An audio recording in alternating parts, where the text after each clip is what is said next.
Alright, so this is an old case 224 hydrostatic. I guess this thing's a pretty neat, I personally think it's pretty cool. Not so much as what it is, case, or the year. It's like 79, I think.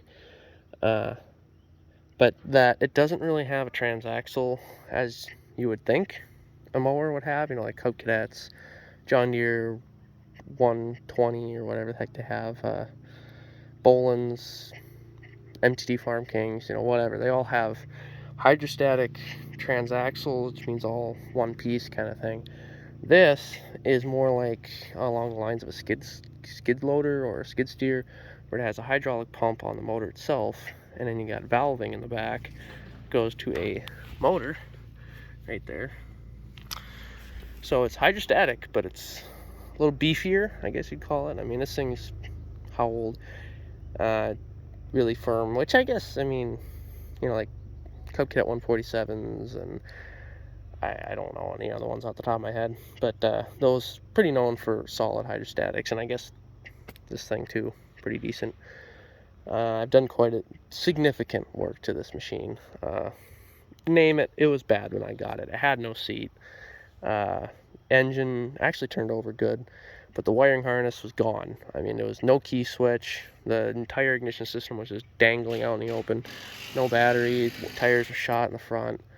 Hadn't been ran in about 10 years. So you can, all that on top of the fact that all that was torn out. And the valving was kind of froze up from sitting. So there's just a lot to fix. A lot of hours into this thing. I guess we could start with this. New battery, new key switch. I had to rewire some of this stuff to get it to work right.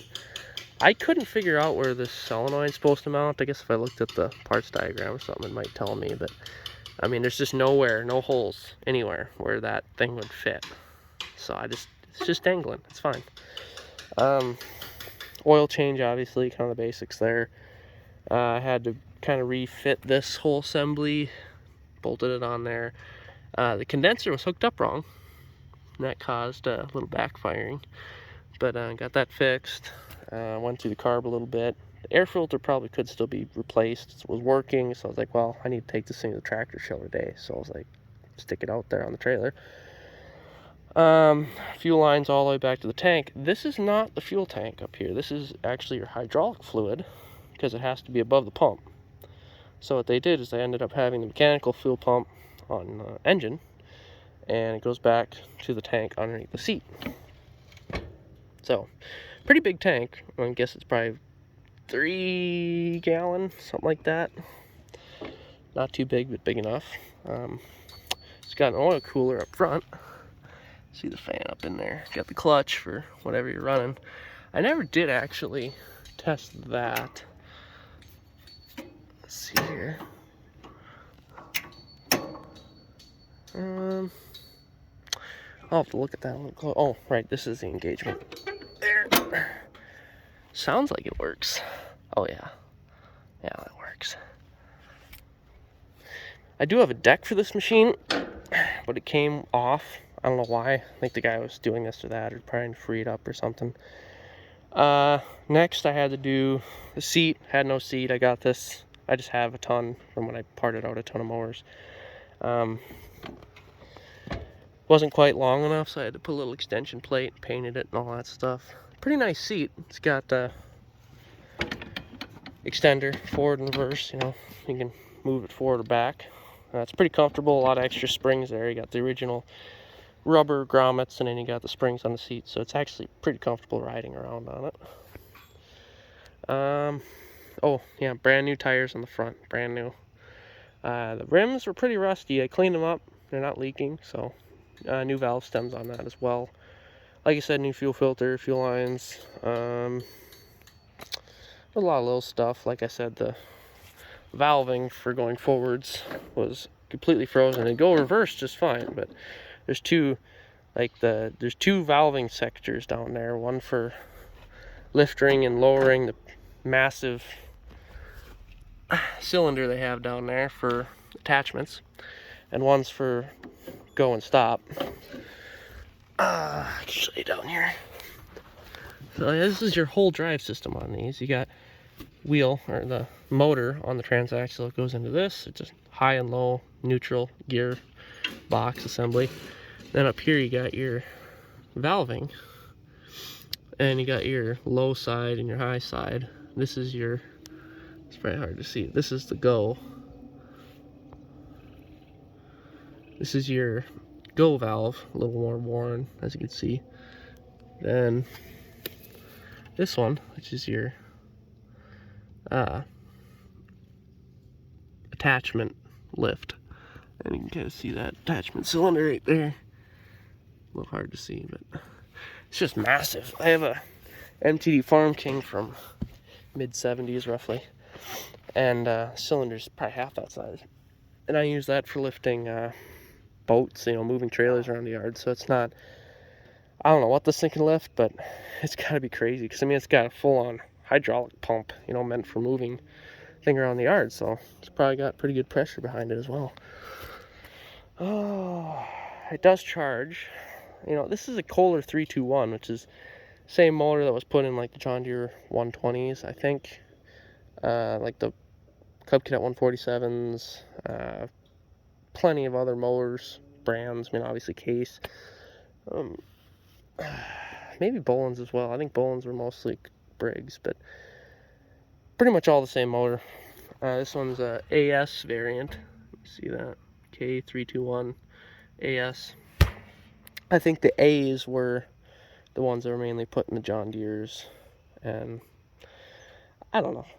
Pretty sure. I've seen a few, but not too certain on that. But the difference, see, like the ones I'm talking about, Cub Cadet 147 and stuff, like late 60s, they had a starter generator. Well, this one has a starter, and then actually, instead of having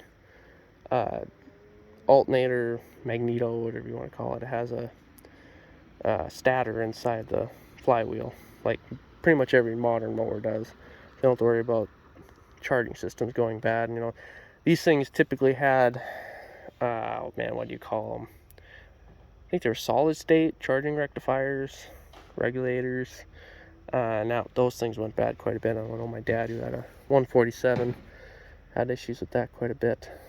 But this thing's a lot simpler without that. It just has a diode in line, I'd imagine, to rectify it. And I don't even know if they have to necessarily regulate it.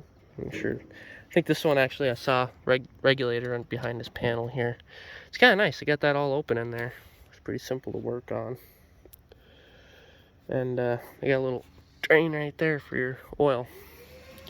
Pretty simple machine, I gotta say. I'm pretty impressed with it. Certainly not perfect. It's also pretty darn fast. I couldn't believe when I started this thing up, started moving around in reverse. So it goes just as fast forward as it does in reverse. So you can just mosey on down the road at about at least 10 miles an hour. Alright, started up here. Shouldn't even, just a scotia choke to get this thing going. Shouldn't need much.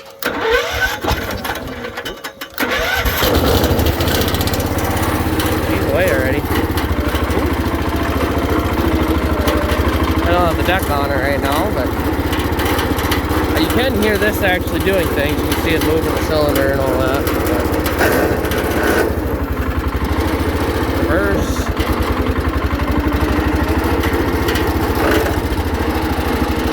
Yeah.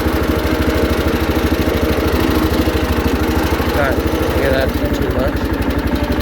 It does charge. I guess I can throttle her up a little bit.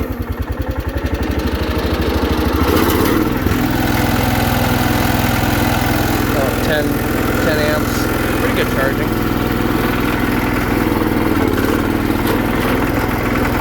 It's fast. It's amazing how long the exhausts are on these machines. They got it. You know, like the exhaust actually comes out up here around the carburetor, and it goes all the way around to the front where they have the muffler assembly and all that. So, pretty simple, but effective. I mean, it's so quiet. I remember I have a few I've had of the Kohler 321s. They're pretty loud, typically. case did a pretty good job of bringing down the volume on that. This isn't quite as fast as it can go, but it's scooting along pretty good. Like a little go-kart.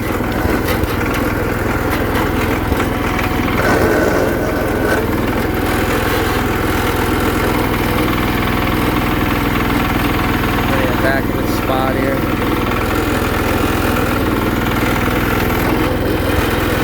Yeah, close enough.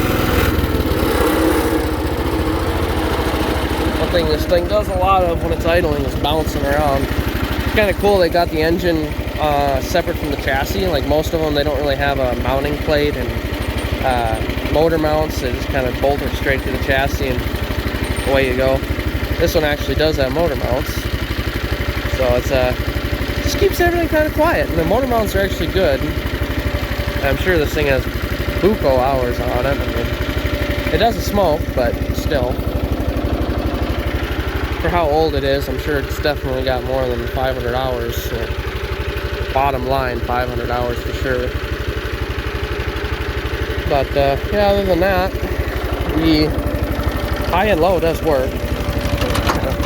That neutral right there kind of clips in, and then there you go, there's low. See the old spot there. Really not much else to talk about on this thing. I mean, kind of went through everything. We just took it on in a tractor show today. Probably put at least an hour. I'd say about an hour of run time on it, sitting in line and stuff in a parade and whatnot. Did pretty good. Really not much else I could talk about. Kind of is what it is.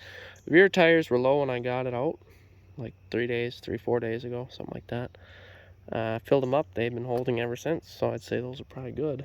Even though they look original, I'm not going to swear on that, but they kind of look original. I'm sure this thing was kind of parked in a garage for many years before it's kind of moseyed outside when I had it. I've had it for about 2 years sitting out in the backyard, and I decided, well, let's get this thing going this weekend, and here it is.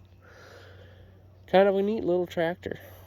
Gotta say, out of all the mowers I've ever done, I've never seen one fully hydrostatic like this. They've always had, belt going to the rear end, or shaft drive, or, this or that, but always a transaxle. So it caught my eye when I saw that it was just full hydrostatic like that. But other than that, if you don't have any questions, throw them in the comments. Probably won't answer too much on it, because I don't know a whole lot about it other than what I've touched.